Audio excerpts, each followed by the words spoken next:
नमस्कार सभी साथियों को स्वागत करता हूं सभी का इस YouTube चैनल पर जिसका नाम है स्टडी विद PN लोधा। साथियों, रीट एग्ज़ाम 2022 और अन्य शिक्षक भर्तियों के लिए संस्कृत शिक्षण विधियों का स्पेशल टेस्ट लेकर आया हूं। 51 बहुत ही महत्वपूर्ण प्रश्न आपको इस वीडियो में देखने को मिलेंगे जो कि सभी के लिए बेहद ही उपयोगी है।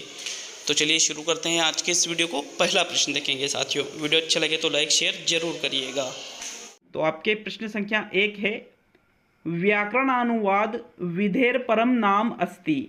प्रश्नोत्तर विधि है, भंडारकर विधि है, सूत्र विधि है, आगमन विधि है। सही विकल्प का चुनाव करना है साथियों। प्रश्न संख्या 1 में कौन सा विकल्प है? तो राइट आंसर है आपके भंडारकर विधि है। मतलब व्याकरण अनुवाद विधि का एक और नाम क्या है? भंडारकर विधि। साथियों, यहाँ दूसरा विकल्प सही है। व्याकरण अनुवाद विधि को भंडारकर विधि के नाम से भी जाना जाता है। तो चलिए अब हम आगे बढ़ेंगे प्रश्न संख्या 2 पर। आपके सेकंड क्वेश्चन, व्याकरणस्य शिक्षणस्य सूत्र विधेर परम नाम अस्ति। पारायण विधि है, व्याख्यान विधि है, कंठस्थीकरण विधि है, निगमन विधि है। तो प्रश्न संख्या 2 जो है इसमें कौन सा विकल्प आपका सही है? तो राइट आंसर है साथियों व्याकरणस्य शिक्षणस्य सूत्र विधेर परम नाम अस्ति। मतलब इसका एक और नाम विधि है, निगमन विधि है। निगमन विधि को ही व्याकरण शिक्षण की सूत्र विधि के नाम से भी जाना जाता है। चौथा विकल्प आपका यहाँ प्रश्न संख्या 2 में सही है। नेक्स्ट आगे बढ़ेंगे अब हम प्रश्न संख्या 3 पर। तो तीसरा क्वेश्चन देखिएगा, क्रियाशीलतायाः सिद्धांत है कथ्यते कृत्वा शिक्षणस्य सिद्धांत है, क्रमिकतायाः सिद्धांत है, रुचे सिद्धांत है, सर्वम। तो यहाँ जो प्रश्न आपसे पूछा जा रहा है उसका सही आंसर देना है साथियों। तीसरे क्वेश्चन में बताइएगा कौन सा विकल्प आपके सही है। तो देखेंगे तीसरे विकल्प जो क्वेश्चन है तीसरा, इसका सही विकल्प देखते हैं। विकल्प नंबर आपका 1 सही है साथियों। कृत्वा शिक्षणस्य सिद्धांत है। क्रियाशीलता का जो सिद्धांत है इसको क्या कहा जाता है? कृत्वा शिक्षणस्य, अर्थात जिसमें करके हम सीखते हैं। जिस शिक्षण में हम किसी भी चीज को करके सीखते हैं वही क्रियाशीलता का सिद्धांत है। तो चलिए नेक्स्ट प्रश्न नंबर 4 को देखेंगे। प्रश्न संख्या 4, संस्कृत संभाषण शिविरेषु कस्या विधेः प्रयोगे क्रियते? पाठ्य पुस्तक विधेय है, प्रत्यक्ष विधेय है, भंडारकर विधेय है, समन्वय विधेय है। तो प्रश्न संख्या 4 में अच्छे से देख लीजिए और सही विकल्प का चुनाव कीजिए साथियों।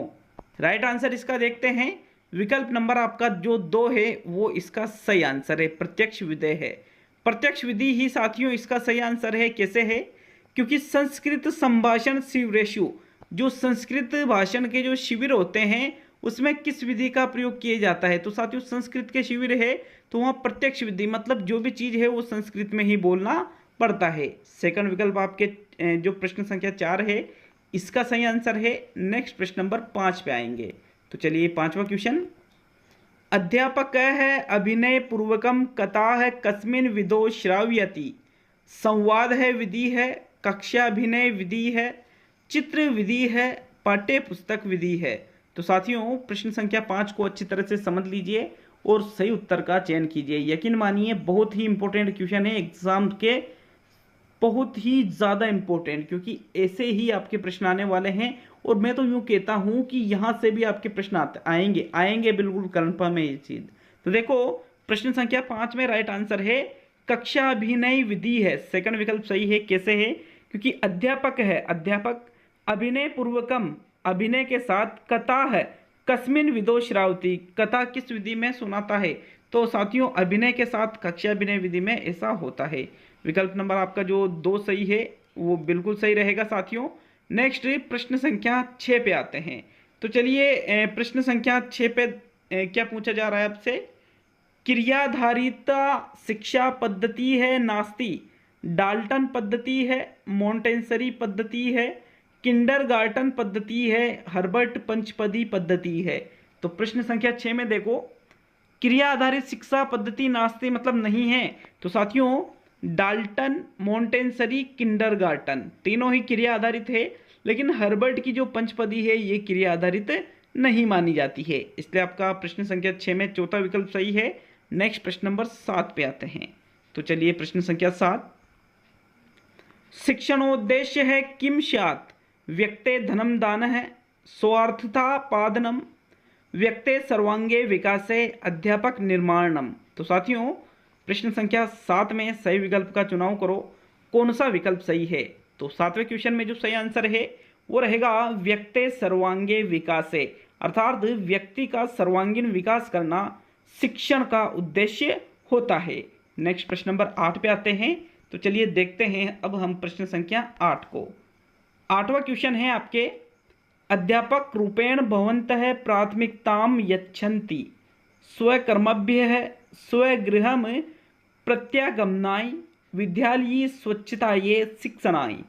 तो समझिए प्रश्न को और सही उत्तर का चयन करो, कौन सा है सही। साथियों राइट आंसर है आपके चौथा विकल्प शिक्षणाय, क्योंकि अध्यापक रूपेण अध्यापक के रूप में भवन्तः आप किसको प्राथमिकता दोगे। तो साथियों हम अध्यापक के रूप में अपने शिक्षण को प्राथमिकता देंगे सबसे पहले। विकल्प नंबर आपका 4 ही बिल्कुल सही है 8वें क्वेश्चन में। साथियों प्रश्न संख्या 9 है, प्रत्यक्ष विधेय है कौशले सत है श्रवणम लेखनम पठनम लेखनम भाषणम लेखनम श्रवणम भाषणम, अर्थात प्रत्यक्ष विधि में कौन से कौशलों का विकास होता है। तो साथियों प्रश्न संख्या 9 में विकल्पों को देख लीजिए अच्छी तरह से, पहला विकल्प, दूसरा विकल्प, तीसरा विकल्प या चौथा विकल्प, कौन सा सही रहेगा।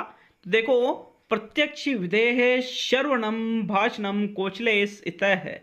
तो साथियों प्रत्यक्ष विधि से श्रवण और भाषण कौशल का विकास होता है। चौथा विकल्प आपके प्रश्न संख्या 9 में सही है। नेक्स्ट आगे बढ़ेंगे प्रश्न संख्या 10 की ओर। कोठारी आयोग है केन संबंधित है विद्यालयी शिक्षा, माध्यमिक शिक्षा, व्यावसायिक शिक्षा, न को अपि, इनमें से कोई नहीं। तो साथियों अगर फिर भी आपको लगता है कि जो 9वां प्रश्न है उसमें दूसरा विकल्प सही है तो उसके लिए हमें कमेंट करके जरूर बताइएगा, ठीक है। उसके लिए विशेष तौर पे आपको कमेंट करना है साथियों। तो यहाँ जो 10वां क्वेश्चन है, कोठारी आयोग है केन संबंधित है, कोठारी आयोग का संबंध किस शिक्षा से है, विद्यालयी शिक्षा से कोठारी आयोग का संबंध है साथियों, विद्यालय में जो शिक्षा बच्चों को दी जाती है उससे। विकल्प नंबर आपका 1 सही है 10वें प्रश्न में। नेक्स्ट प्रश्न नंबर 11 पे आएंगे। संस्कृत भाष्यम प्रत्यक्ष विधेय प्रतिपादक किम, भंडारकर महोदय है, वीपी बोकिल महोदय है, पाणिनि महोदय है, न को अपि, इनमें से कोई नहीं। तो साथियों जो प्रत्यक्ष विधि है संस्कृत भाषा में उसके प्रतिपादक वीपी बोकिल महोदय को माना जाता है। विकल्प नंबर आपका जो 2 है वो सही है प्रश्न 11 में। नेक्स्ट प्रश्न नंबर 12 पे आते हैं। तो प्रश्न संख्या 12 है, मौखिक संप्रेषणस्य परम नाम शाब्दिक संप्रेषणम, व्यावहारिक संप्रेषणम, अभिव्यक्ति संप्रेषणम को अपि न। तो साथियों जो मौखिक संप्रेषण है इसका भी आपको दूसरा नाम ही देखना है, तो किस नाम से जाना जाएगा। प्रश्न संख्या 12 में राइट आंसर बताइएगा। सही आंसर है आपके मौखिक संप्रेषण को शाब्दिक संप्रेषणम इस नाम से भी जाना जाता है साथियों। देखो अभिव्यक्ति तो आपके लिखित भी हो जाती है, इसलिए ये वाला सही विकल्प नहीं है, ओनली प्रथम विकल्प ही 12वें प्रश्न में सही है। नेक्स्ट आगे बढ़ेंगे अब हम प्रश्न संख्या 13 पर। गद्य शिक्षणस्य विधि है नास्ति, व्याख्या विधि है, उद्बोधन विधि है, अनुवाद विधि है, दंडान्वयी विधि है। तो साथियों इनमें से गद्य शिक्षण की विधि कौन सी नहीं है। राइट आंसर है आपके प्रश्न 13 में दंडान्वयी विधि है। ये गद्य शिक्षण की नहीं है बल्कि ये पद्य शिक्षण की विधि है। कौन से, पद्य शिक्षण की। अनुवाद, उद्बोधन और व्याख्या का प्रयोग गद्य शिक्षण में किया जाता है साथियों, इसलिए ये आपके सही आंसर नहीं होंगे, क्योंकि क्या देखना था, गद्य शिक्षण की विधि नहीं है, नास्ते मतलब नहीं है। तो चलिए आगे बढ़ेंगे प्रश्न 14 पर। यहाँ चौथा विकल्प सही है। प्रश्न संख्या 14, सामाजिक दृष्टिकोण है शिक्षा या है प्रमुख उद्देश्यम किम, धनार्जनम, व्यावसायिक शिक्षाया प्रदानम, अवकाशस्य सदुपयोग है, जनतांत्रिक भावनाया है विकास है। तो साथियों प्रश्न संख्या 14 में सही आंसर देना है। देखिए राइट आंसर है आपके विकल्प नंबर 4, जनतांत्रिक भावनाया है विकास है, क्योंकि सामाजिक दृष्टिकोण में शिक्षा का प्रमुख उद्देश्य। तो साथियों जनतांत्रिक भावना किसके अंतर्गत आती है, सामाजिक भावनाओं के अंतर्गत आती है। विकल्प नंबर इसलिए आपका 4 सही है 14वें में। नेक्स्ट देखते हैं प्रश्न संख्या 15 को। तो आपके प्रश्न संख्या 15 है, मौन वाचने न आयाति सामान्य मौनवाचनम, गंभीर मौनवाचनम, द्रुत मौनवाचनम, आदर्श मौनवाचनम। एक बार पूरे 51 प्रश्नों को देख करके जाइएगा, मजा आएगा साथियों, बिल्कुल पूरे ही प्रश्नों को जरूर देख करके जाइएगा। तो यहाँ पर मौनवाचने आदर्श मौनवाचनम न आई थी, मतलब मौनवाचन में आदर्श मौनवाचन नहीं आता है, क्योंकि आदर्श वाचन कौन करता है? अध्यापक, जो कि मौन रहकर नहीं करता है साथियों। इसलिए चौथा विकल्प सही है प्रश्न 15 में। बाकी मौन वाचन में ये तीनों चीजें आ जाती है। तो चलिए प्रश्न संख्या 16 को देखेंगे। राष्ट्रीय शिक्षा या नीति है 1986, समीक्षणाया स्थापिताय है, समिते है, नाम है कृष्ण मूर्ति समिति है, राम मूर्ति समिति है, खेरस समिति है, कोठारी समिति है। तो साथियों प्रश्न संख्या 16 में जो आपका सही आंसर निकल के आता है, देख लीजिए अच्छी तरह से।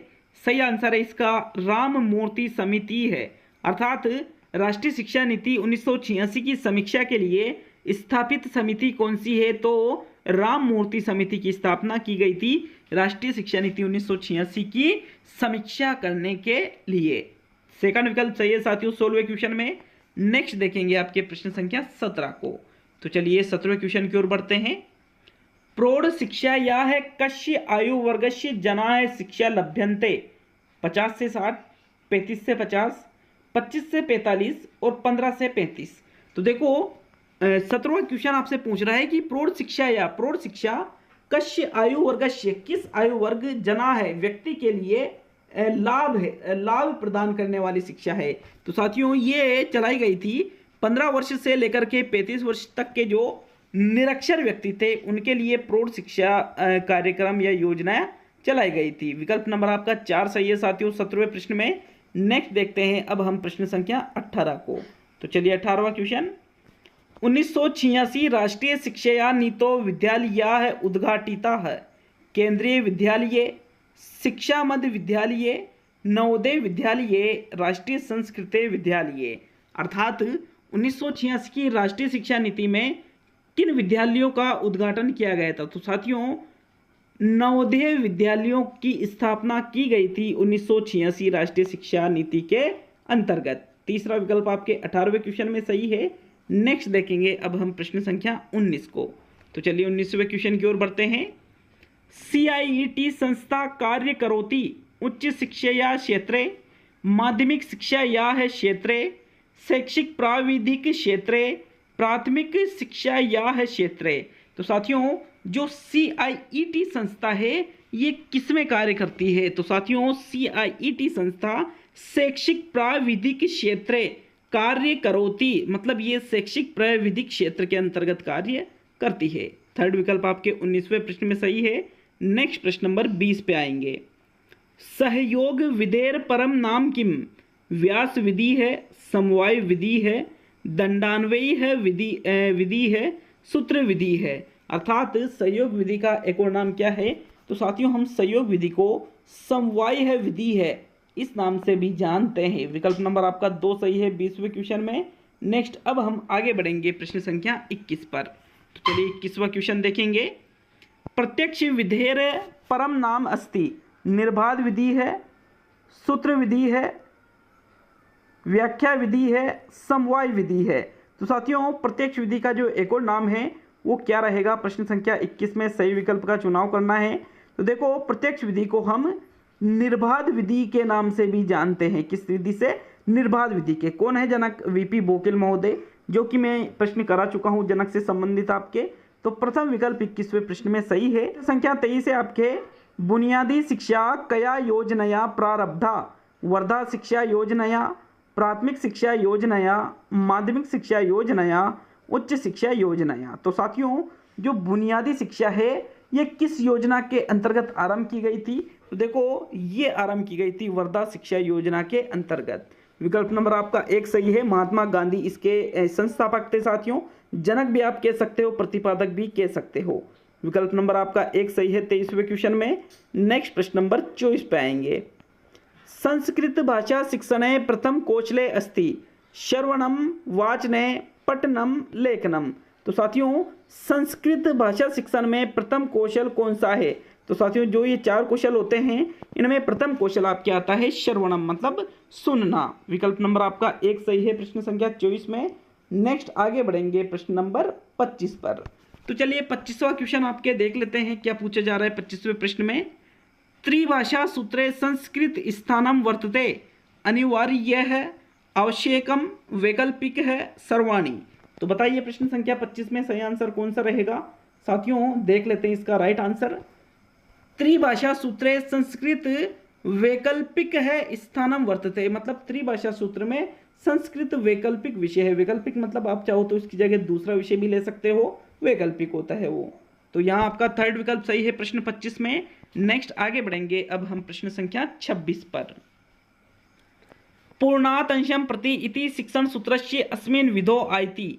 विश्लेषण विधि है, मूल्यांकन विधि है, प्रश्नोत्तर विधि है, निगमन विधि है। अर्थात नहीं बता रहा हूँ, एक बार आप आंसर बता दीजिए। तो देखो राइट आंसर आपके रहेगा साथियों विकल्प नंबर ए। कैसे? पूर्णात अंशम प्रति, पूर्ण से अंश की ओर, इति मतलब और। साथियों सॉरी इति क्या, अंशम प्रति मतलब होता है अंश, पूर्ण से अंश की ओर। इति मतलब यह शिक्षण सूत्र किस विधि में आता है, तो विश्लेषण विधि में ये शिक्षण सूत्र आता है। प्रथम विकल्प 26वें प्रश्न में सही है साथियों। नेक्स्ट देखेंगे प्रश्न संख्या 27 को। एनसीईटी द्वारा कति छात्रेषु एक है शिक्षक है निर्धारित है, 12, 10, 15 और 16। तो साथियों एनसीईटी ने जो प्रत्येक छात्र की भाई इतनी छात्र संख्या रहेगी तो उस पर एक शिक्षक रहेगा, वो जो निर्धारित आंकड़ा किया था वो था 10:1, मतलब 10 बच्चों पर एक शिक्षक रहेगा।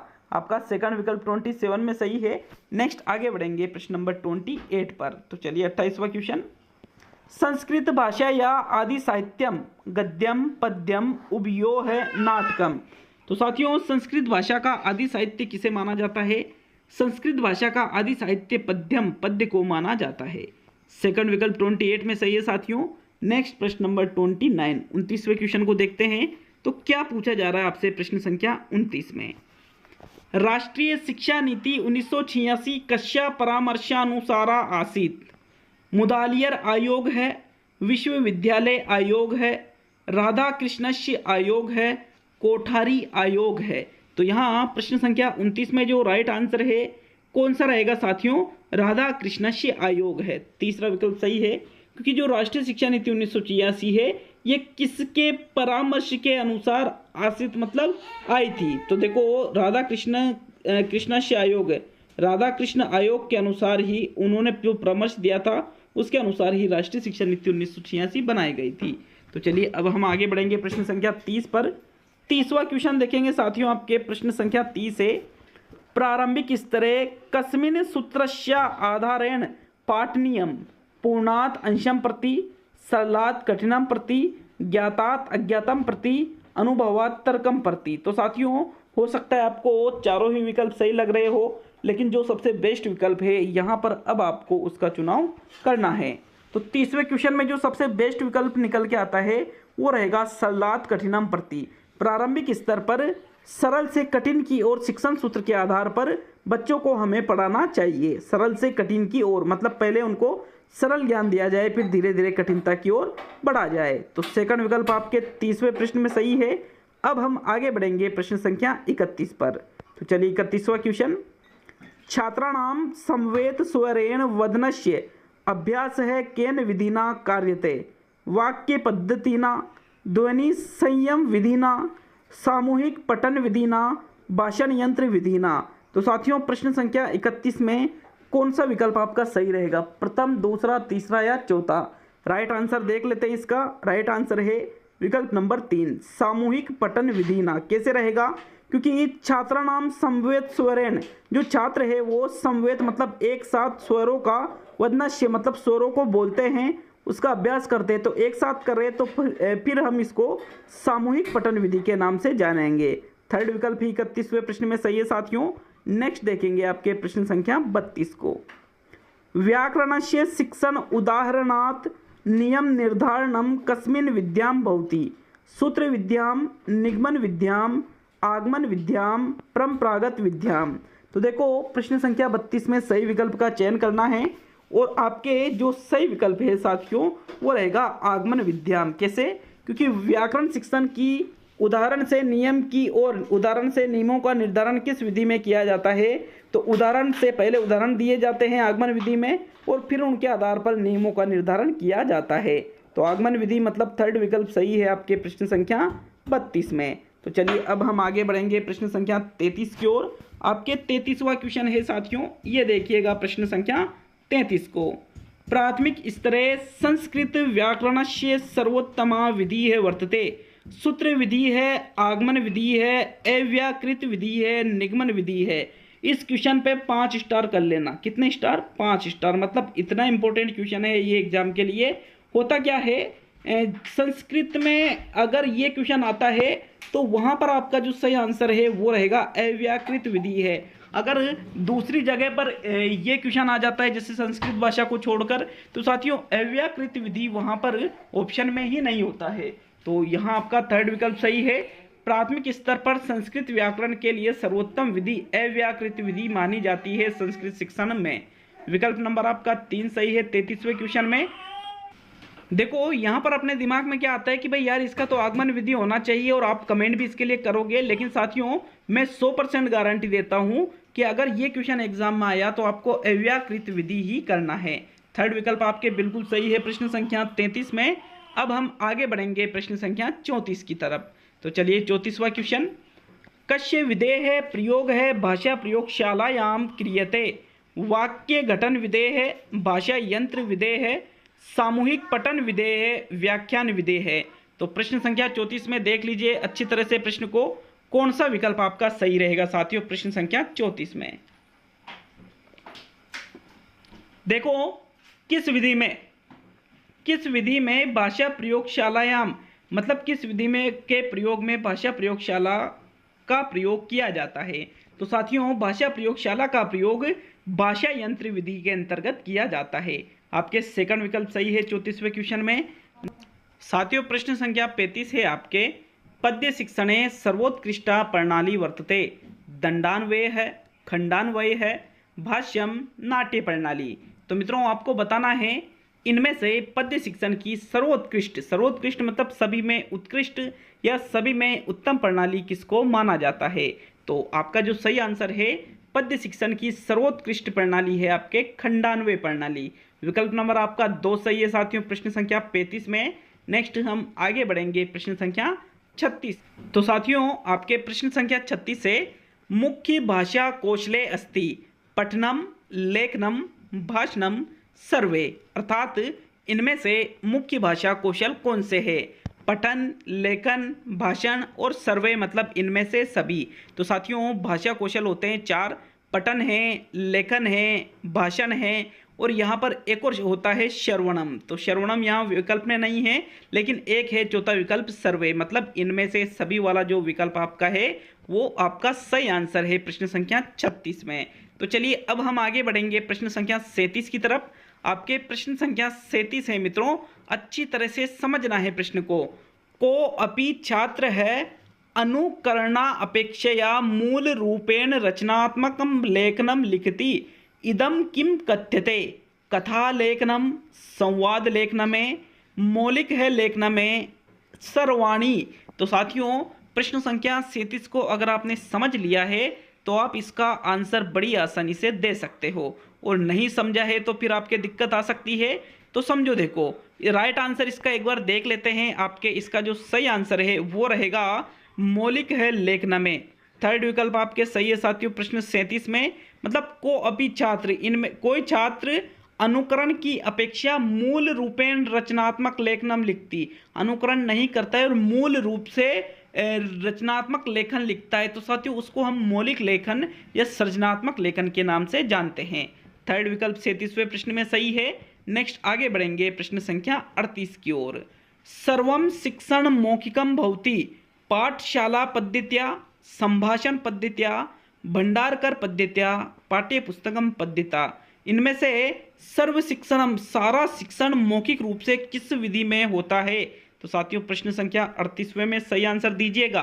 देखो सर्व शिक्षण मतलब टोटल जितना भी बच्चों को पढ़ाया जाएगा, शिक्षण करवाया जाएगा, वो मौखिक रूप से पाठशाला पद्धति में होता है। प्रथम विकल्प आपके प्रश्न संख्या 38 में सही है।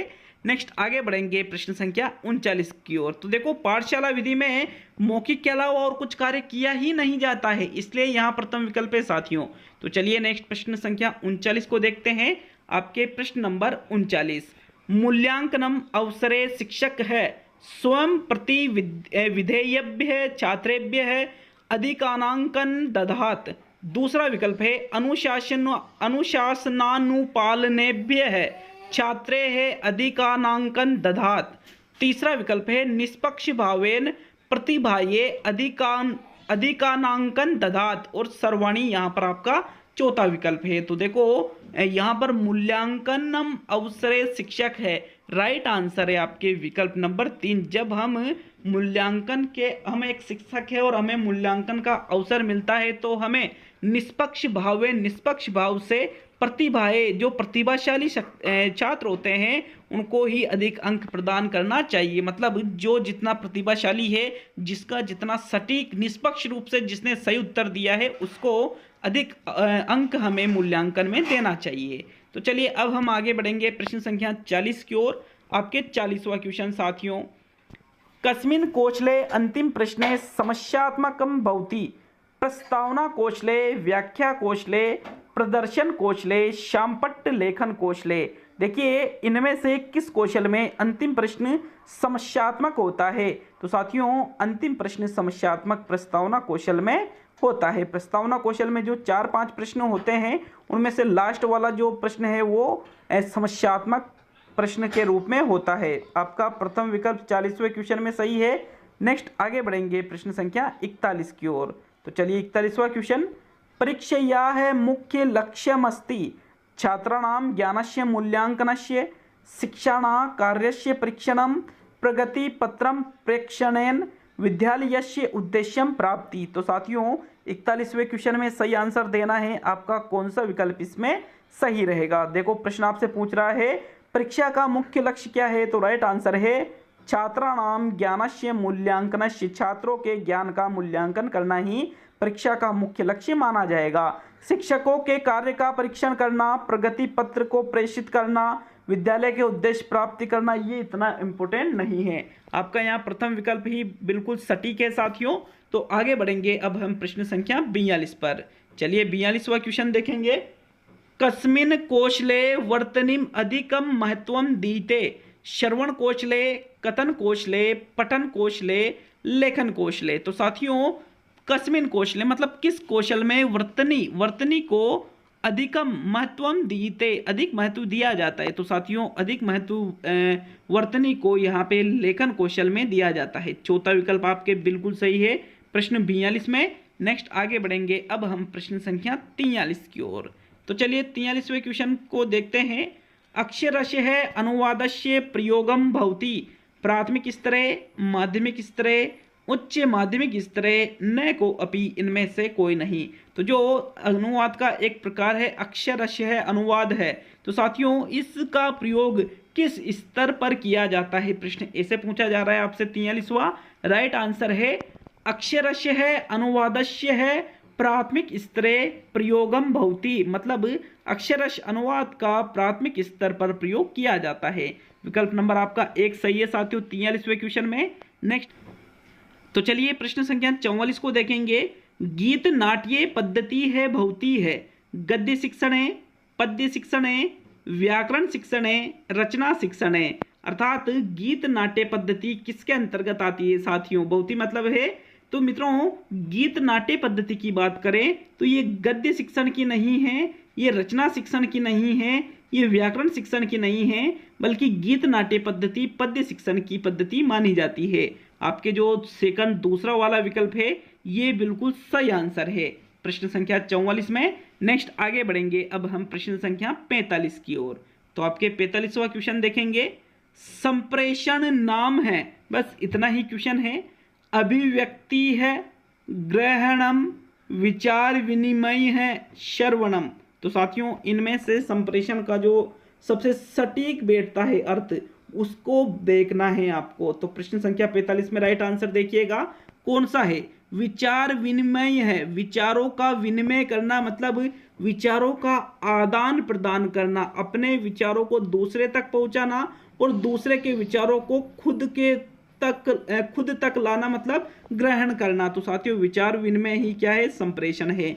विकल्प आपका 3 है, बिल्कुल सही। प्रश्न नंबर 45 में नेक्स्ट प्रश्न नंबर 46 की ओर बढ़ते हैं। तो चलिए 46वां क्वेश्चन, चित्रे है अवबोधनम अत्र परिणामकारी भवति कला कौशल वर्धने, वाक्य कौशल वर्धने, श्रवण कौशल वर्धने, साहित्यिक कौशल वर्धने।